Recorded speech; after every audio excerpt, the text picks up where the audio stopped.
ہائے ہائے، اگر تم خامند ہو تو بیوی کے لیے رحمت بن جاؤ، بیوی ہو تو خامند کے لیے رحمت بن جاؤ، ایک دوسرے کو عزت دو، ہاتھ اٹھانا، گالیاں دینا، یہ کہاں کی انسانیت ہے؟ پھر ہمارا معاشرہ جوائنٹ فیملی سسٹم ہے، ساس ہو کر سسر ہو کر بچے اور بچی کی زندگی میں اتنا داخل ہو جانا کہ ان کی زندگی کوئی برباد کر دینا، یہ میرے پورے معاشرے کا ایک سلگتا ہوا، ایک جلتا ہوا، ایک دکھ دیتا ہوا، یہ ایک اتنا بڑا روگ ہے کہ میں کتنے ہی آنسو بہاؤں تو میں اس غم کا حق نہیں ادا کر سکتا جو ہر گھر میں لڑائی ہے۔ ساس اور سسر کا بے جا دخل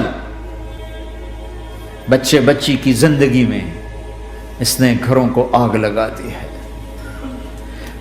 ہمارے پڑوسی ذمہ دار ہیں، ان پڑھ ہیں بڑے ذمہ دار، تعلیم اتنی نہیں ہے، تو ان کے ایک بچے کا میں نکاح پڑھانے گیا تو ان کے والد بیٹھے تھے نکاح سے پہلے، ایسے ہی تو مجھ سے کہنے لگے مولانا صاحب میری بیوی نے مجھ سے کہا کہ دیکھو ہم دونوں عمر گزار چکے ہیں، تو ایسا کرو اپنے بیٹے کا گھر الگ بناؤ اور اس کی بیگم کو وہاں لے کر آؤ، اگر یہاں لے کر آؤ گے تو ہم دونوں کہیں ان کی زندگی خراب نہ کر بیٹھیں اور ان کی زندگی میں دخل دے کر کہیں ان کی زندگی کو تنگ نہ کر دیں، میرے بیٹے کا الگ گھر بنا، وہاں اس کی بیگم لوگ لے کر آ تاکہ ہم ان کی زندگی میں داخل نہ ہو سکے۔ میں حیران ہو کر ان کو دیکھ رہا کہ ان پڑھ باپ، ان پڑھ ماں، اور اتنی اعلیٰ درجے کی بات۔ اب ہر آدمی میں یہ سکت نہیں کہ اپنے بیٹے کے لیے الگ گھر بنائے، یہ تو ہمت ہے کہ ان میں دخل دینا چھوڑ دے، کہ خامند سے زیادہ خامند کے ماں باپ اس کی بیوی پہ حق جتا رہے ہوں، یہ میرے نبی کی معاشرت نہیں ہے۔ میں دکھ سے کہہ رہا ہوں، آپ محسوس نہ فرمائیں، کوئی عورت ساس ہے تو محسوس نہ کرے، کوئی سسر بیٹھے محسوس نہ کریں، میں درد بھری فریاد کہہ رہا، یہ میرے معاشرے کا سلگتا ہوا ایک مسئلہ ہے، ایک گہرا داغ ہے جس نے زندگیوں کو تباہ و برباد کر کے رکھ دیا ہے۔ کہیں اس کا الٹ بھی ہوتا ہے کہ آنے والی لڑکی ایسی بدتمیزی کرتی ہے کہ اس کے خامند کے ماں باپ کو بے عزت کر کے رکھ دیتی ہے، رشتہ داروں سے توڑ کے رکھ دیتی ہے، یہ کیسز بھی ہیں لیکن یہ تھوڑے ہیں، یہ دوسرے والے زیادہ ہیں۔ میں اپنے نبی کی معاشرت بتانا چاہتا ہوں کہ میرے نبی کی زندگی میں محبت کے سوا کچھ نہ تھا، کل کائنات کے نبی ہیں۔ اور حضرت عائشہ سے کہہ رہے، عائشہ دوڑ لگائے، کوئی یہاں کہہ سکتا ہے، کوئی مولانا کہہ سکتا ہے بیوی سے آؤ بیگم دوڑ، تمہارے کو گھر ہی نکل تھی دوڑنا کتنے، چلو پوڑیاں چڑھ دے رہا کرو، پوڑیاں چڑھو ہیں۔ عائشہ دوڑ لگائیں، کون کہہ رہے ہیں؟ دو جہان کے سردار عائشہ دوڑ لگائیں، تمہاری تو بزرگی فوت ہو جائے۔ تو آپ نے صحابہ سے کہا، ایک سفر سے واپس آ رہے، جاؤ بھائی سب آگے چلے جاؤ، وہ سارے آگے چلے گئے، جب وہ نظروں سے غائب ہو گئے، عائشہ آؤ دوڑ لگائیں، دونوں نے دوڑ لگائی۔ حضرت عائشہ فرماتی میں آگے نکل گئی، کچھ سال گزر گئے تو میں ذرا موٹی ہو گئی، تو ایک سفر سے واپس آ رہے تھے، آپ نے کہا صحابہ سے چلو بھائی آگے، سارے صحابہ آگے چل کے غائب ہو گئے، کوئی نظر نہیں آ رہا، تو پھر آپ نے کہا عائشہ دوڑ لگائیں، میں کہا لگائیں، کہا ہم نے لگائی تو میں ذرا موٹی ہو گئی تھی، تو نبی آگے نکل گئے، تو پھر آپ نے فرمایا ہذہ بتلک، عائشہ آج میں نے اپنا بدلہ لے لیا، اس وقت تم جیت گئی تھی، آج میں جیت گیا۔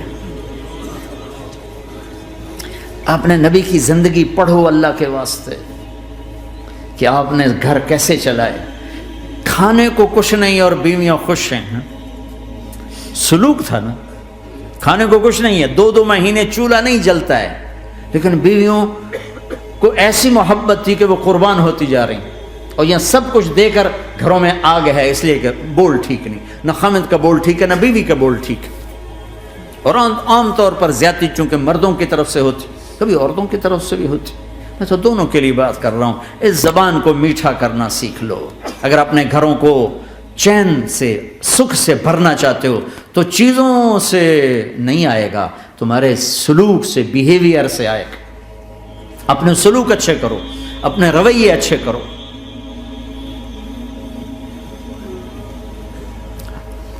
مسجد نبوی میں حبشہ کے لوگ ایتھوپیا وہ کر رہے تھے چھوٹے چھوٹے خنجر، اس کے ساتھ نا وہ رقص کر رہے تھے.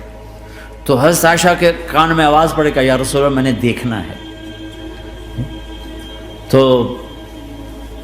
کوئی ہمارے جیسا ہوتا کہتا تو لایا نہیں کرتی، فضول کام دیکھتی. تو نبی کی بیوی کو چل بیٹھ قرآن پڑھ، چل مصلی پہ بیٹھ جا، چل تسبیح پڑھ. تجھے خیال کیسے آیا دنیا میں دین مٹ رہا ہے، تمہیں خیال کیسے آیا کہ تو تماشا دیکھتی ہے؟ آپ نے کہا آؤ دیکھتے ہیں. خود آپ دروازے میں کھڑے ہو گئے اور عائشہ کو پیچھے کھڑا کر لیا. عائشہ رضی اللہ فرماتی میں آپ کے پردے میں کھڑی ہو کر میں دیکھتی رہی یہاں تک کہ آپ تھک گئے. ہمارے نبی تھک گئے، اور تھک کے نا کبھی یوں ہو جاتے،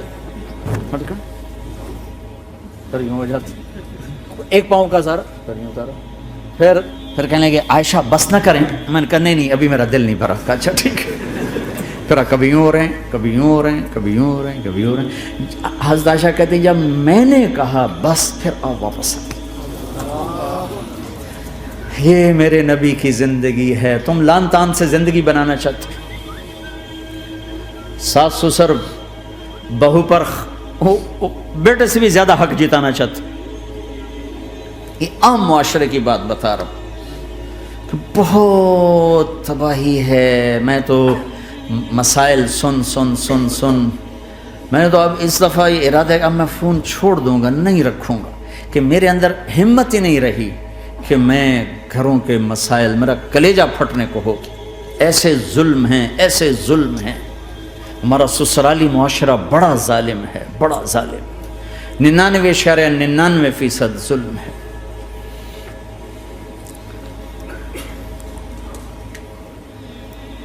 یہاں آنے سے پہلے ایک بچی کی پنڈی سے اس کا فون آیا کہ سسرال نے کہا تھا بچی ہوئی تو طلاق دے دیں گے.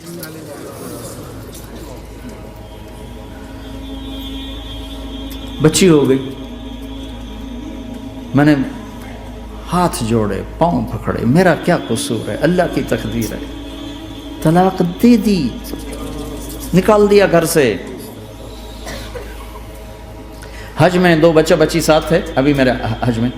تو 22-23 سال کا بچہ تھا، اتنی سال کی بچی تھی. تو وہ میرے ساتھ حج میں اکٹھے تھے. تو ہم عرفات میں تھے. تو وہ بچہ میرے پاس آ گیا اور کہا بس مولانا میں اپنے گھر سے بڑا تنگ ہوں اور میں نے فیصلہ کیا میں جاتے اپنی بیوی کو طلاق دے دوں گا. میں نے کہا شادی کتنا عرصہ کا؟ 3 سال. میں نے کہا بیٹا ایسا نہ کرو، میں جب حج سے ہم واپس جائیں گے نا عزیزیہ میں، تو تم دونوں میاں بیوی میرے پاس آنا. تو ہم جب واپس گئے تو میں نے پہلے اس کی بچی کو بلایا اور وہ خود ہی ملنے آ گئے کہ میرے کچھ مسائل ہیں. پھر اس نے بیچارے نے اپنا دکھڑا شروع کیا. تو کہا جی 1 سال بچہ نہیں ہوا تو میری ساس نے مجھے اتنا ذلیل کیا سسرال نے، یہ تو بانجھ ہے، اس کا تو ہونا ہی نہیں ہے. اور اتنے تانے کہ میرے ماں باپ بھی رو برا حال، میرا رو برا حال. پھر آخر یہ ہوا کہ چلو میڈیکلی دیکھا جائے، ٹیسٹ کیا گیا تو فالٹ بچے میں نکلا. میں تو کلیئر تھی. تو پھر میری ساس کی ٹیپ بدل گئی. تو تقدیر میں لکھا تھا ایسے ہی، تقدیر ہے. اب تقدیر آ گئی، اللہ کی رضا پہ. پہلے اس کو ذلیل کیا ہوا تھا اور جب بیٹے میں فالٹ نکلا تو اب یہ تو تقدیر ہے، تو اللہ کی رضا پہ راضی ہو جائے.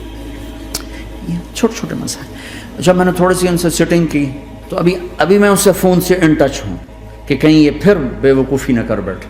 کہ مولانا ہمارا گھر سکھی ہو گیا پر ماں باپ دونوں ناراض ہو گئے. میں نے ان کی ناراضگی کی فکر نہ کر، انہیں راضی کرنا تیرے ذمے، تیری بیوی کے ذمے نہیں ہے. تو اپنا حسن سلوک باقی رکھ. اس حد تک یہ ہمارے گھروں میں جو نہ جاننے کی وجہ سے دیکھو تمہارے یہاں ٹریفک کا سسٹم کتنا اچھا ہے. 10,000 گاڑیاں چل رہی ہوں، ٹریفک بلاک نہیں ہوتی، چل رہی ہوتی، چونکہ ہر آدمی اپنی لائن میں چل رہا. اور ہمارے پاکستان میں 10 گاڑیاں اکٹھی ہو کے سر پھنسا کے کھڑی ہو جاتی ہیں. ساری رات کھلوتے رہتے ہیں، راہ نہیں دیں کھلوتے ہیں. کئی دفعہ تو پیچھے ہو 200 گاڑیاں ادھر 200 ادھر. یہ چونکہ میں روز سڑکوں پہ چلتا ہوں، روز یہ تماشا دیکھتا ہوں. اگر تم اپنی لائن میں رہو تو کوئی فساد ہی نہیں. جب تم اپنا بیریئر کراس کرتے ہو پھر فساد شروع ہو جاتا.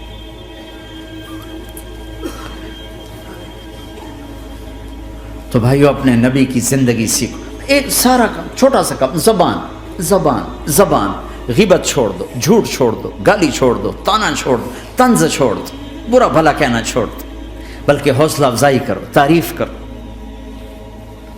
ایک ہماری دھوبن تھی ماسی شریفہ, مرحوم 85 میں فوت ہوئی, سن 85, بہت لڑاکی تھی.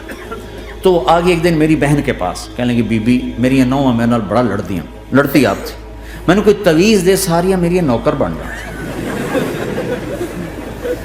تو وہ میری بہن نے ایسے نا ایک کاغذ پر نا وہ کل لکیریں لکونے لگا کے تو ایسے بالکل رول کر کے کہا کہ ماسی شریفہ جب تیری لڑائی شروع ہو نا تو نے یہ تعویذ یہاں رکھنا ہے,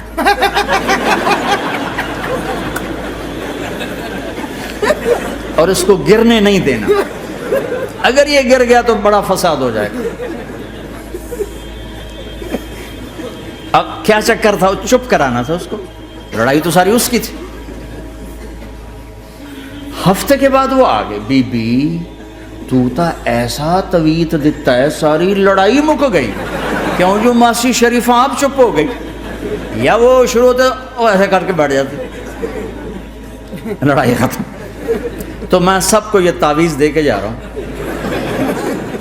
جب تمہاری لڑائی شروع ہو تعویذ یہاں رکھ لینا, بولنا نہیں. دیکھنا چند دنوں میں تمہارے گھروں میں محبت کے پھول کھلی. یہاں بہت زیادہ طلاق بڑھ چکی ہے, تھوڑے دنوں میں طلاق جو ایک دوسرے کی برداشت نہیں ہے. یہ میرے نبی کی زندگی ہے, برداشت کرو.